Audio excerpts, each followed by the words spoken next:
first experience working with anarchist groups was in the anti-war movement.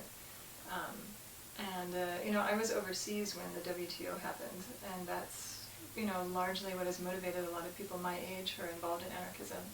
But I was somewhere else, and so I heard about it, and I was fascinated by it, but it wasn't the initial spark that moved me. But our involvement in the Iraq War, and then later in Afghanistan, was a big part of it, I think.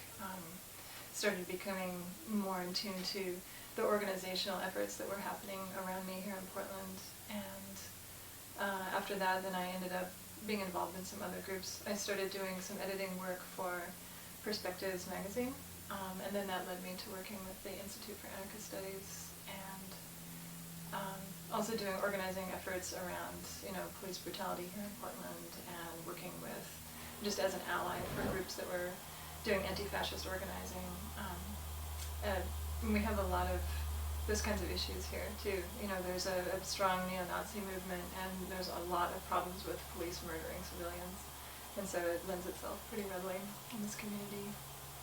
And then, as a founding member of the Parasol Climate Collective, which is not explicitly anarchist, but we act as allies for a lot of anarchist communities, and half of us are anarchists anyway, so we have some internal disagreements about the nature of, the ultimate outcome, but, all of our goals are the same, so.